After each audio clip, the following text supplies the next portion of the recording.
want to welcome right now my good friend, performer, singer, and just all-around good guy, Corey Gillis.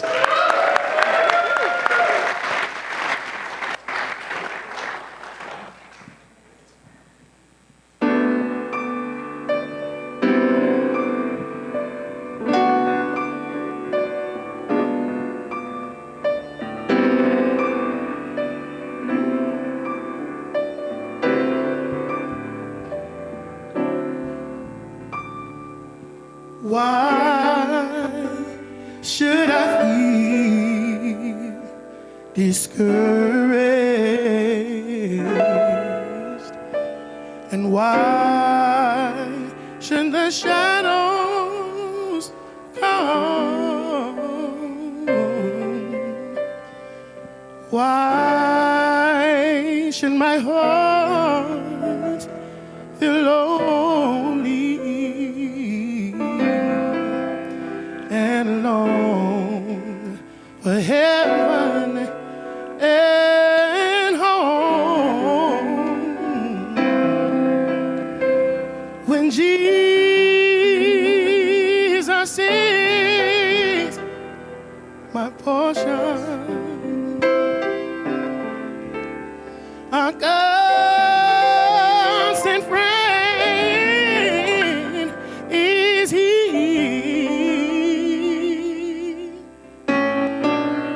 His eye is on the sparrow, and I know He watches me.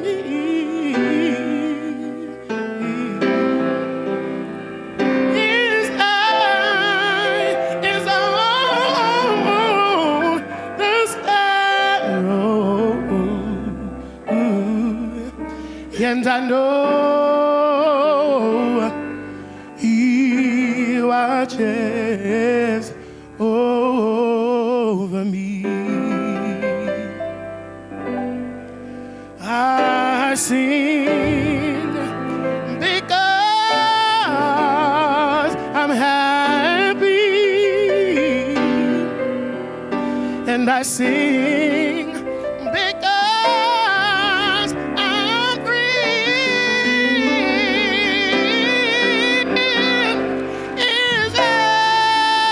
Is my sparrow,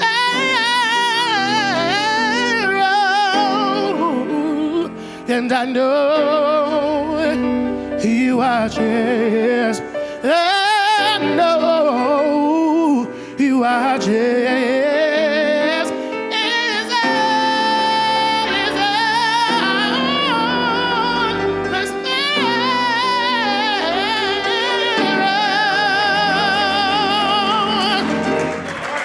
and I know He watches. Yes, I know He watches. Yes, I know He watches over me.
He's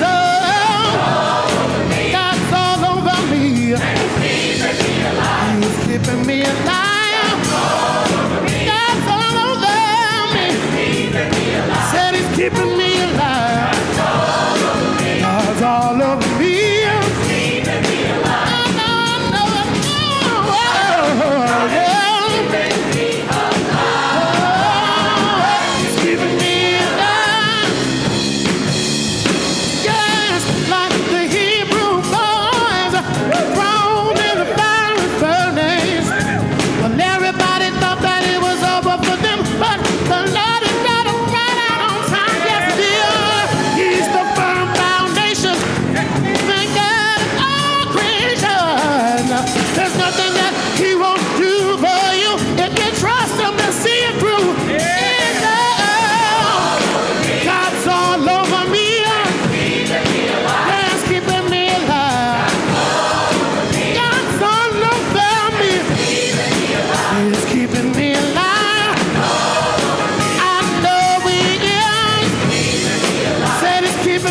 Keeping me alive.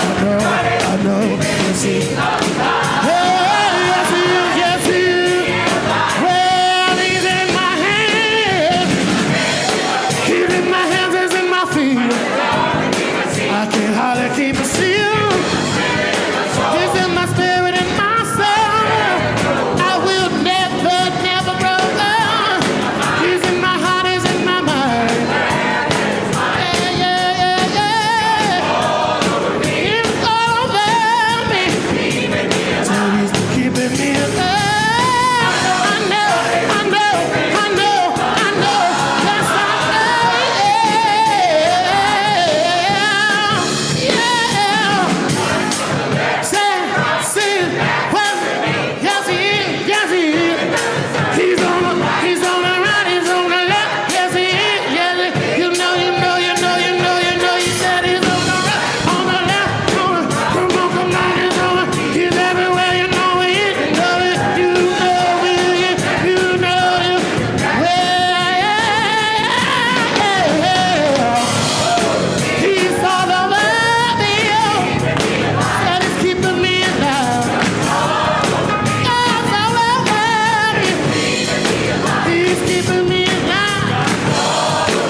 Good morning, church family.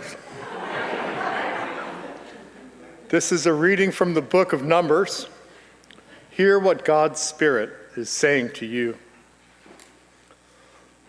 Then the daughters of Zelophehad came forward. Zelophehad was son of Hepher, son of Gilead, son of Mashir, son of Manasseh, son of Joseph, a member of the Manassite clans. The names of his daughters were Mahlah, Noah, Hogla, Milcah, and Tirzah. They stood before Moses, Eleazar, the priest, the leaders, and all the congregation at the entrance of the tent of meeting. And they said, "Our father died in the wilderness. He was not among the company of those who gathered themselves together against the Lord in the company of Korah, but died for his own sin, and he had no sons. Why should the name of our father be taken away from his clan because he had no son? Give to us a possession among our father's brothers." Moses brought their case before the Lord. And the Lord spoke to Moses, saying, "The daughters of Zelophehad, they're right in what they are saying. You shall indeed let them possess an inheritance among their father's brothers and pass the inheritance of their father on to them. You shall also say to the Israelites, if a man dies and has no son, then you shall pass his inheritance on to his daughter. If he has no daughter, then you shall give his inheritance to his brothers. If he has no brothers, then you shall give his inheritance to his father's brothers.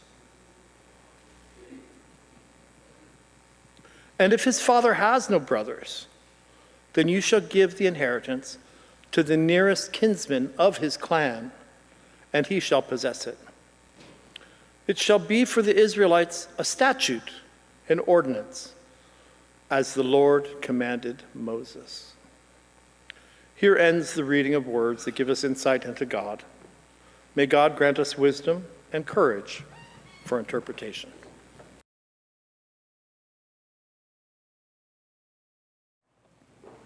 Good morning, church. Good morning. I was with you several years ago. I'm Marilyn Fidmont. I do ministry with Christian Church Foundation, and when I was here several years ago, I preached the sermon called Building Projects, based on the Luke passage, building barns and all that. And Caleb, it just so happened that I saw that sermon the other day, and I thought that was pretty good. I did. I didn't know there'd be all these preachers in the house, so I should have done something really good for today, but don't know. I also don't like it when I come into an environment that has become the kingdom of God here on earth. Kind of messes me up. It really does. You come into this environment and this white brother's over here just rocking out.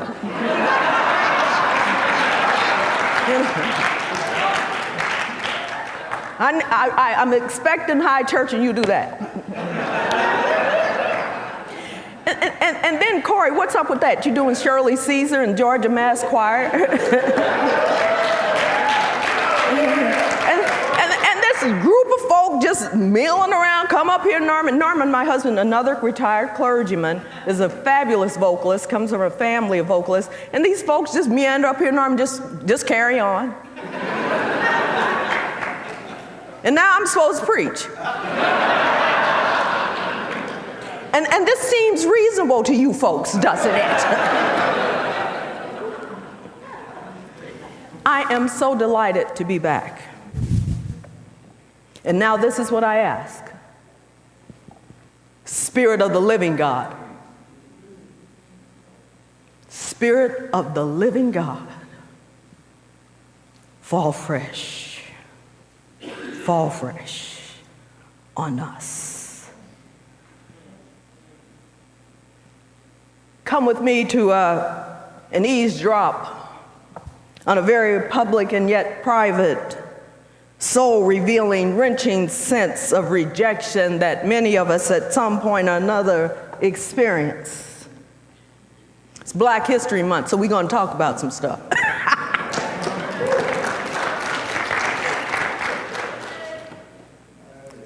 You remember this dialogue? Effie says, "What about me? What about what I need?" The response is, Curtis says, "It's the best thing for the group." Effie says, "What about what's best for me? And the response is he feels the dreams can cross over. Effie says, what about how I feel?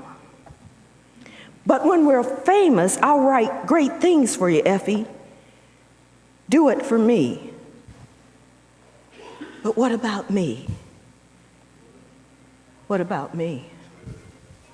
Such a poignant question asked by one voice, and you remember the two voices, the Jennifers who sang, what about me? You can choose between Hudson or Holiday.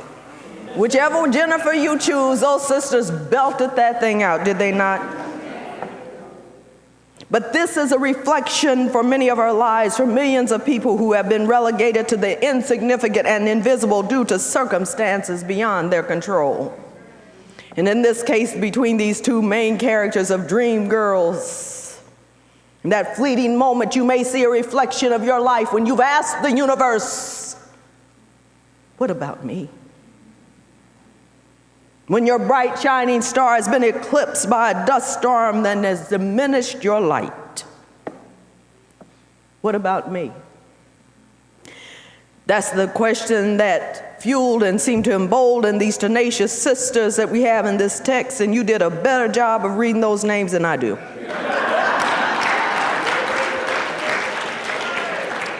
These sisters who recognize the opportunity and the walls are squeezing in upon them, this very precarious position over which they may not have any control, in which they can be permanently erased.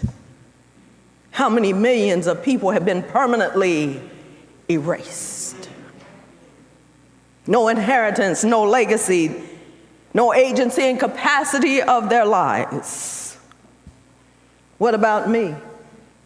That's the question millions upon millions of folks ask themselves today.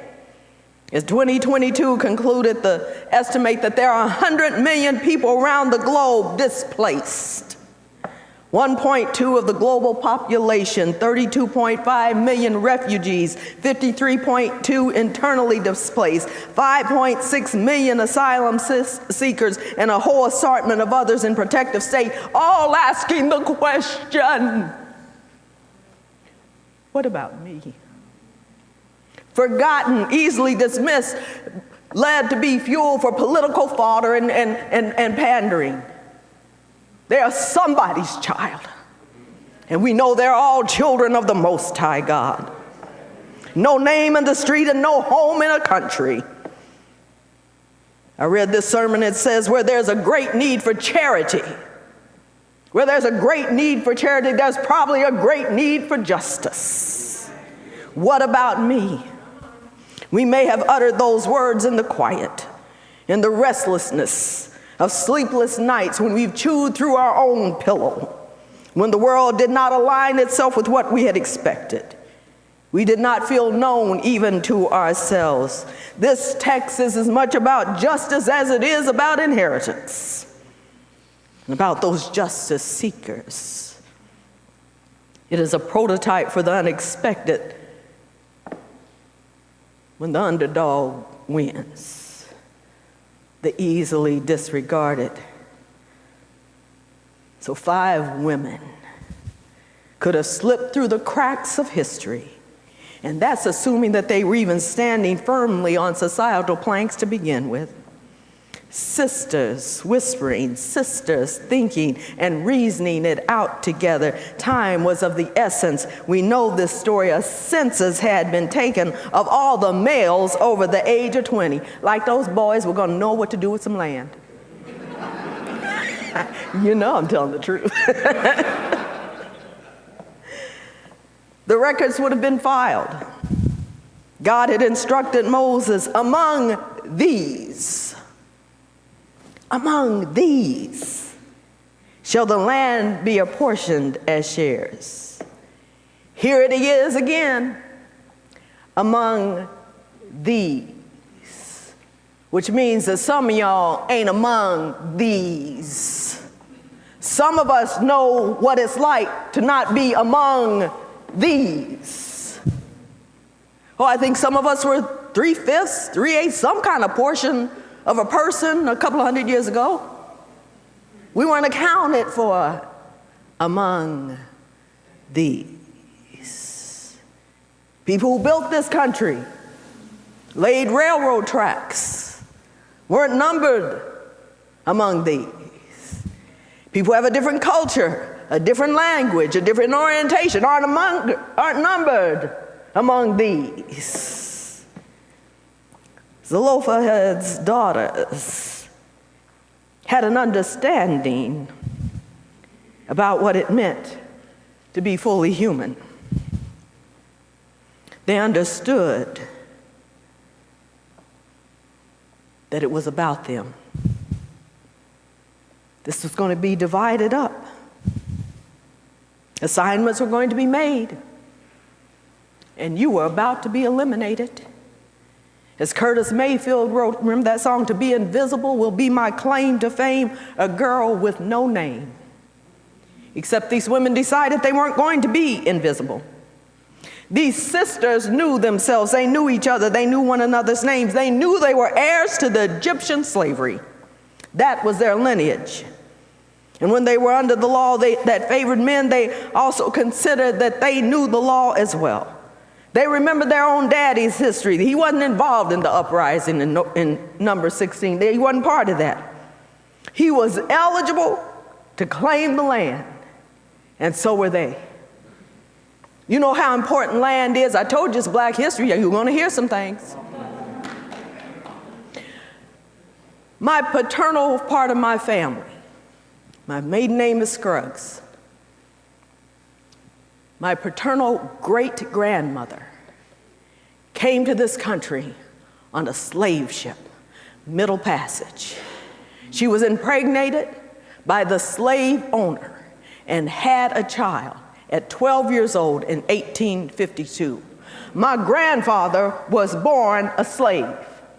My father was 30 plus years older than my mother. He was born in 1889.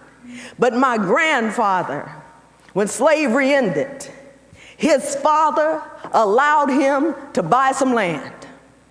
Had to work for it every year, had to pay for it. That he bought the land outside of Franklin, Tennessee. The family cemetery borders one of the sisters. What was her name? The mother just died. You know who I'm talking about, the mother-daughter singers.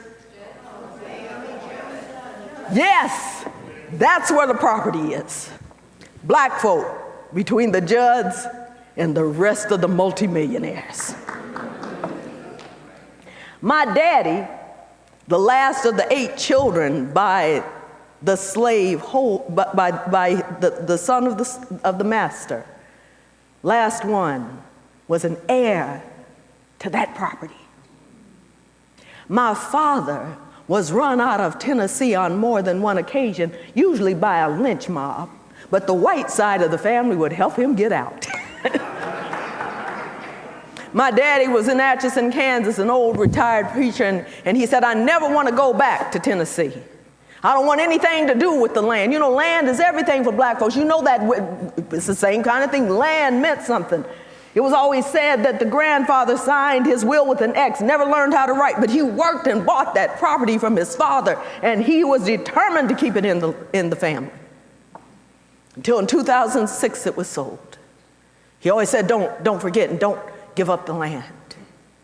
My father gave up the land, so when the land was finally sold in 2006, we inherited nothing. And you might say, "Daddy gave away your inheritance." My daddy gave me Jesus. He didn't give me the land, he gave me Jesus, and everything else I can get for myself. But these women in this text said, "I need some land because I need some capacity and I need capability to make a living. I want to own something. I want to be treated with equality and respect. I have a claim to this land." These women who were known and named by one another began to huddle up and consider a plan. They knew the law. And they also knew that there's something wrong with a law that favors one and disenfranchises another. 60 years ago, somebody was in a jail cell in Birmingham, and they said something about that injustice here is a threat to justice everywhere. I think I remember that. The watershed of righteousness was under attack. The pollution of injustice was filtering into the community that God intended to be just and right. Even if that water was contaminated for them, then everybody was at risk. So there was no consideration in this law code for the exception, the however, the but, the what if, those kind of things that said maybe this one size doesn't fit all. These women should have been silent, kept their respective places, stayed close to their tents, took care of themselves, kind of did a sundowning thing, like they still have some sundowning towns. Black folk don't stay there after the sun goes down. My nephew-in-law doing his work, technical work, experienced such a town. This has been the last 2 or 3 years. These women knew the status quo, but they were savvy. They had the acumen to look at the law code and said, I maybe shouldn't say this out loud, but I think God omitted something here. Now, who am I to argue with God? But every now and again, I do put on my boxing gloves, even if my arms are too short. He said, I think there's a flaw. They began to glean through it and thought, wait a minute. They didn't allow for this. We may be the exception.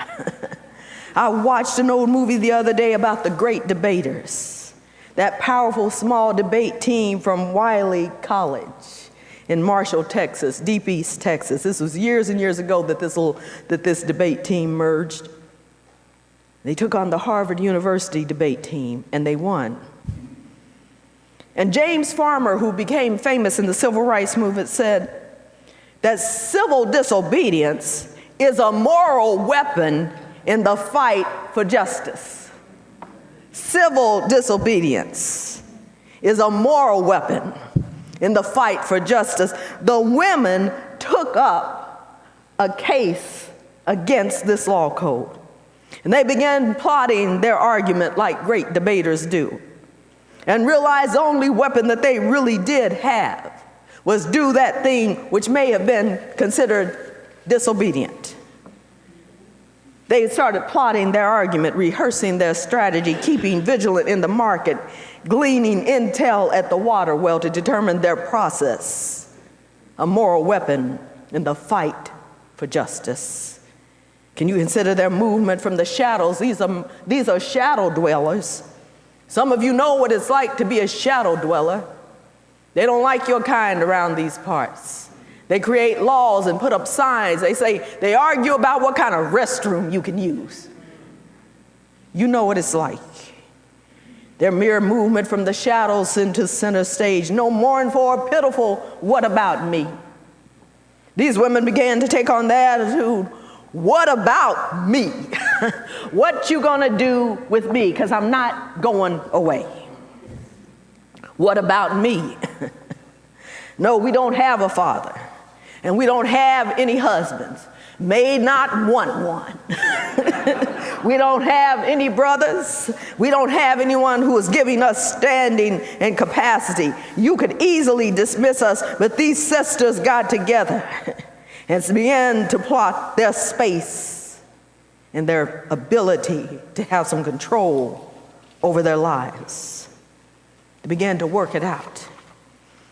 Katie Valentine wrote these words. She said, can you imagine them sitting around knowing that the time is of the essence, breaking their bread and drinking their wine, and one of them says, the inheritance is ours. I have 4 sisters. I know this attitude. I can picture this dialogue. Another one says, I know, but the law, the law is wrong. What if we lose? So what? If we are there, then we are there. If we lose, then we lose. Tension-filled moments, but these sisters say, what have we got to lose? And this is the whole point for today. This is the origins of the great society of what I call nothing to lose. NTL, this is where it started. Nothing to lose.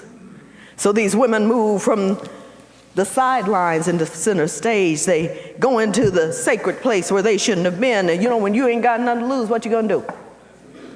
They stood before the main authorities, before Moses and Eleazar and all the men, the folks who were running things, and together with one united front, they began to make their case, and they said, now look, our daddy didn't participate in that.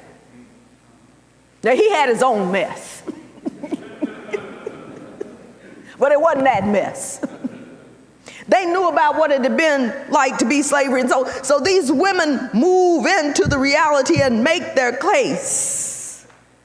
They stand there because they said, we will not be disemboweled by your laws.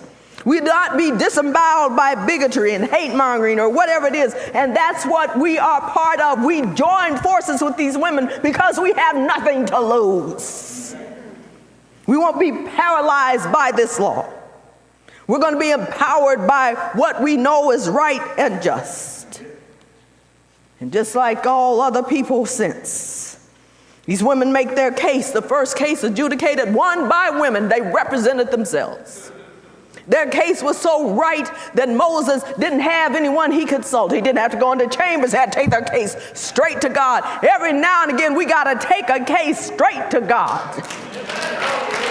I'm taking my case before God. I don't care what you say about me. She's just a short little black preacher from Texas. You got that right. But what I do know is I have the voice to proclaim what is right and justice for God's people everywhere they are found.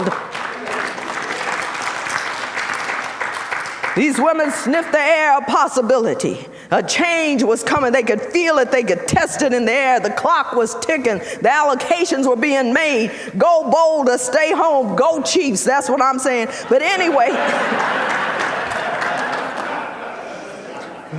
they knew that they had to do something in this critical moment to make a difference. What are you going to do in the critical moment to make a difference with those coming after you? What am I going to do about Uvalde when we just gun down children and somebody tells us, oh, that's okay, we're going to toughen up the schools. How about we take the guns?